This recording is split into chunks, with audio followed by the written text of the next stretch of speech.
Halo semuanya, gimana kabarnya? Semoga baik selalu dimanapun kalian berada. Karena di video kali ini aku bakal nemenin kalian selama beberapa menit ke depan untuk cerita-cerita dikit dan menambah sedikit pengetahuan. Tapi sebelumnya nih, aku mau kenalan dulu karena aku baru pertama kali juga bikin kayak ginian. Halo semuanya, aku Jessica Natasha Karus, absen 12 dari 11S15. Jadi di video kali ini sebenarnya kita mau ngapain sih? Nah, jadi di video kali ini aku akan sedikit menceritakan tentang kasus yang pernah menggemparkan pada masanya.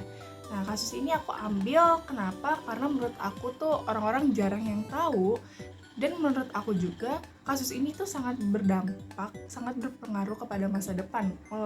Walau nggak banget sih sebenarnya.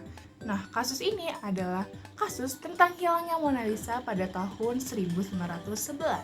Nanti aku bakal sedikit menceritakan tentang bagaimana kronologinya, siapa aja orang yang terlibat, dan di akhir video nanti aku bakal menjabarkan kembali tentang teori-teori sosiologi apa sih sebenarnya yang cocok dengan kasus ini dan juga jenis-jenis konfliknya. Dan terakhir aku bakal menjelaskan tentang upaya penyelesaian atau resolusinya supaya kasus ini atau konflik ini tidak akan terjadi lagi di masa depan.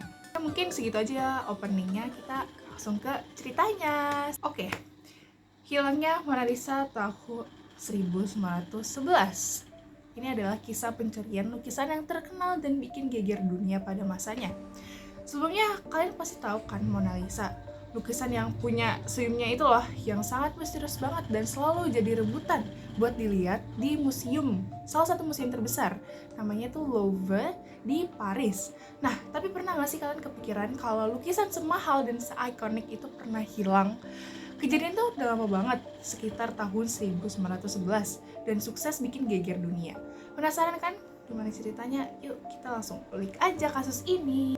Nah, sebelum kita masuk ke drama-drama pencuriannya ini, kenalan dulu yuk sama bintang utama kita, lukisan Mona Lisa. Mona Lisa. Nah, lukisan ini bukan sembarangan lukisan loh, karena yang bikin lukisan ini adalah Leonardo da Vinci, seorang seniman, ilmuwan, dan penemu yang hidup di zaman Renaissance di Italia. Bayangin aja, selain jago ngelukis, Da Vinci tuh juga pinter di bidang lain. Keren banget pokoknya nih orang. Dia itu melukis Mona Lisa ini nggak sebentar, dari tahun 1503 sampai 1519 di Florence, Italia. Prosesnya juga nggak langsung jadi, tapi bertahap selama beberapa tahun. Bahkan katanya, lukisan ini tuh dibawa terus sama dia sampai akhir hayatnya dan nggak pernah benar-benar selesai. Kayak dia tuh ngebawa barang ini tuh kayak barang kesayangan dia. Nah, kalian pasti bertanya-tanya kan, siapa sih sosok misterius yang ada di lukisan itu?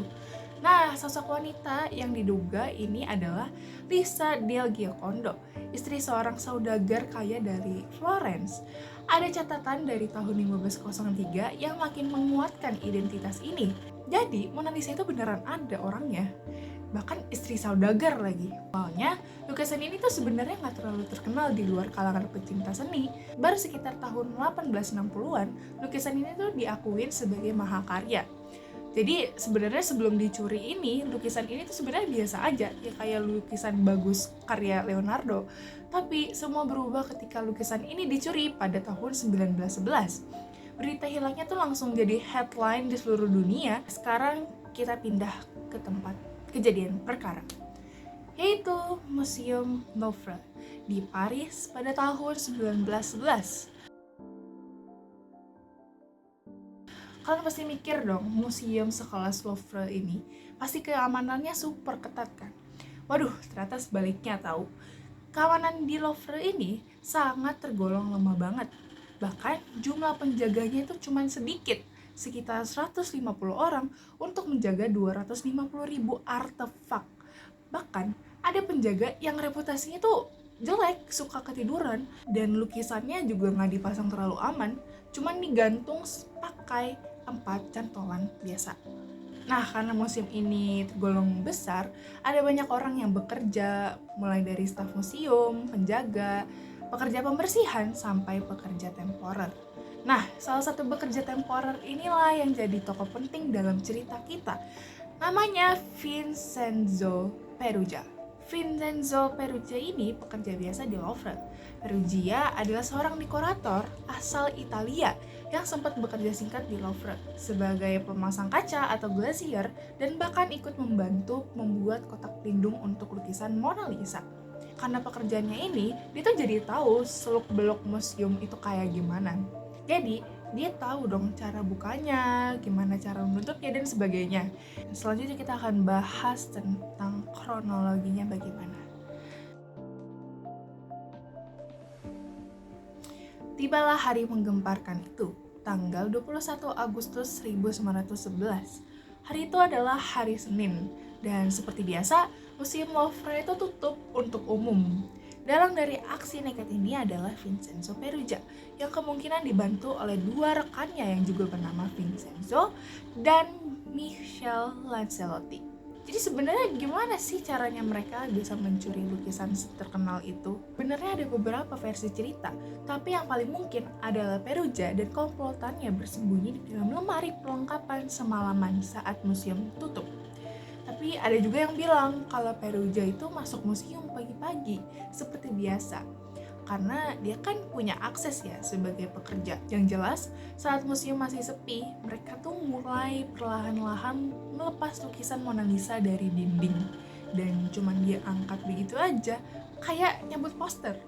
Setelah itu mereka melepas lukisan dari bingkai dan kaca pelindungnya di tangga terdekat. Pokoknya dibuka pelan-pelan dulu sama mereka supaya gampang dibawa. Nah, lukisan ini tuh sudah tanpa bingkai, kemudian dibungkus dengan kain atau baju kerja. Ini tuh nyelundupin di balik baju kerja itu. Sederhana banget kan caranya. Terakhir, mereka tuh keluar dari museum melalui pintu samping atau bahkan pintu depan yang terkunci, di mana seorang tukang ledeng tanpa sadar tuh ngebantu mereka membuka. Mungkin dia ngira kalau mereka tuh pekerja museum juga, jadi ya fine-fine aja. Dan anehnya, hilangnya Mona Lisa tuh baru disadarin lebih dari 24 jam kemudian. Pokoknya lama banget deh gak ketahuan. Kayak staffnya pada kemana nih, kok gak nyadar. Dan yang pertama kali menyadari lukisan itu hilang adalah seorang seniman bernama Louis Barrault yang datang ke Louvre untuk melukis tiruan Mona Lisa. Reaksi museum dan polisi, jangan nanya, pasti panik banget. Museum Louvre itu langsung ditutup total selama seminggu. Polisi juga langsung melakukan pencarian dong besar-besaran. Sampai 60 detektif itu dikerahkan untuk mencari Mona Lisa. Berita hilangnya mahakarya Da Vinci ini juga langsung jadi berita utama di seluruh dunia. Langsung viral duluan pokoknya. Akibat kejadian ini, Direktur Museum Louvre sampai dipecat. Aduh, kasihan banget ya pokoknya. Tapi ya mau gimana lagi, karena keamanan juga lemah kan. Akhirnya dari sini masyarakat tuh mulai berspekulasi nih, dan muncul berbagai teori tentang siapa dalang dibalik pencurian ini sebenarnya. Nah, setelah pencurian ini, Mona Lisa tuh hilang selama 2 tahun tanpa jejak. Sebenarnya kemana aja sih lukisan ini? Ternyata Mona Lisa itu disembunyikan di apartemen Vincenzo Perugia ini di Paris. Lukisan itu tuh disimpan di dalam koper atau peti dengan alas palsu. Jadi dia cuma nyimpen biasa aja di apartemennya doang selama 2 tahun dan gak ketahuan. Lantas polisi tuh sebenarnya ngapain aja selama 2 tahun ini? Kok kayaknya gak ketemu-temu gitu ya?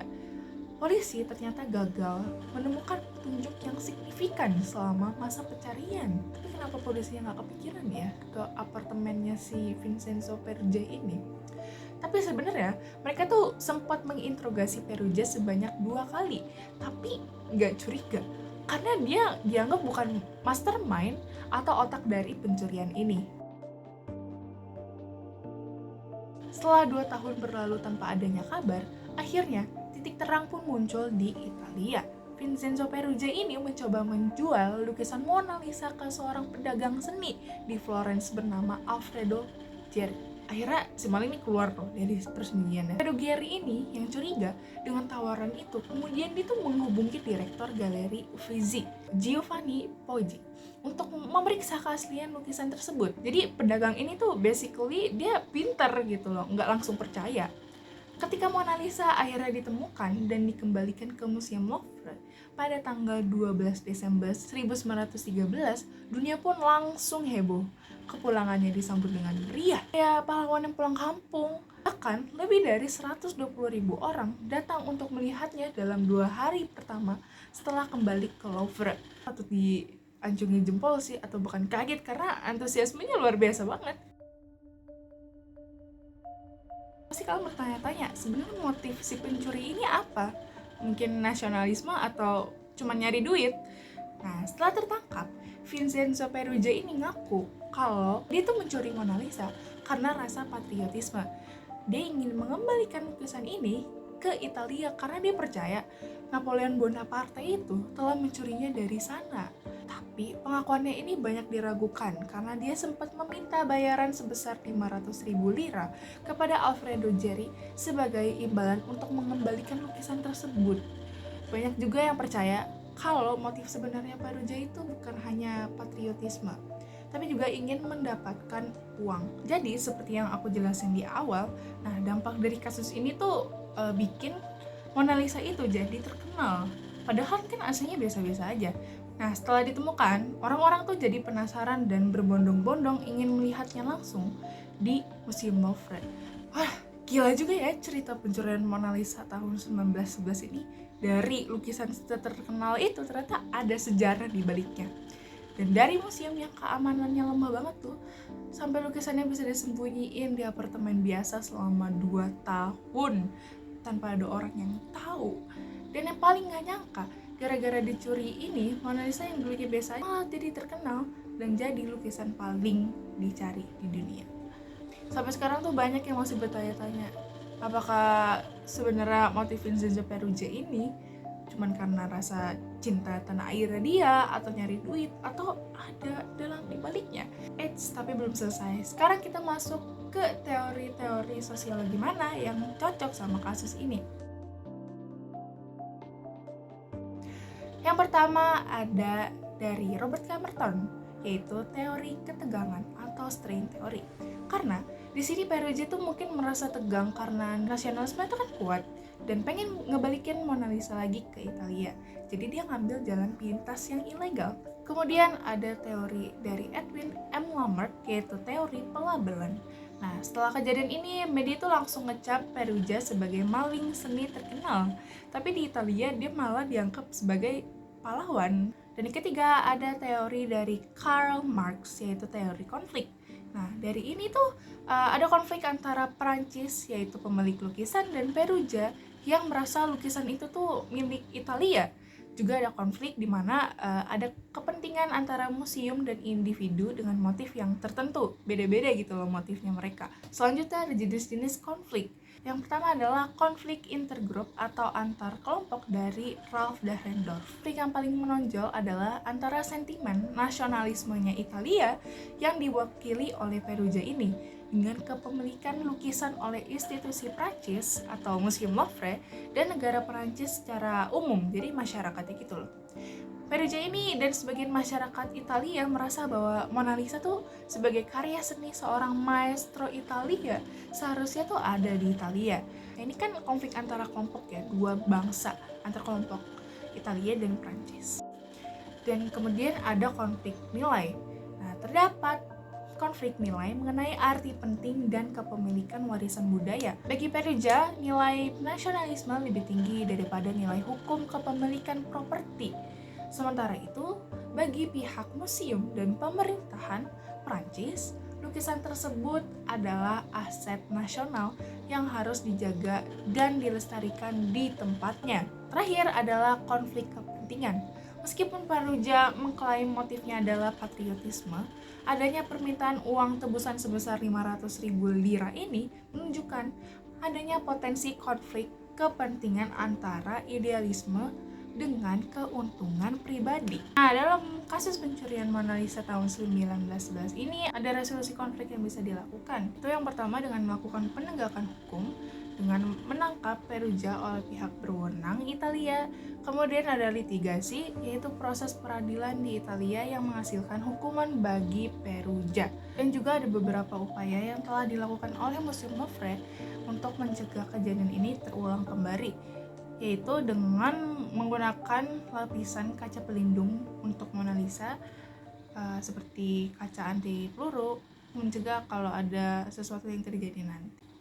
Dan akhirnya kita sudah di ujung cerita. Udah aku jelasin juga, udah aku jabarin cerita-ceritanya kayak gimana, dan menurut aku ini agak menarik ya, cukup menarik karena aku juga baru tahu kalau Mona Lisa tuh pernah dicuri. Gila, ini emang agak wow banget sih. Wow. Dan aku juga udah jelasin tentang teori-teori sosiologinya, jenis konfliknya, dan juga upaya pencegahan konflik ini atau kasus ini supaya nggak terulang kembali. Dan ya mungkin cukup sekian ya video kali ini. Semoga video ini juga dapat memberikan wawasan yang bagus, yang diingat oleh teman-teman sekalian. Dan sampai jumpa di next video. Bye bye. Aku pamit undur diri ya. Bye bye.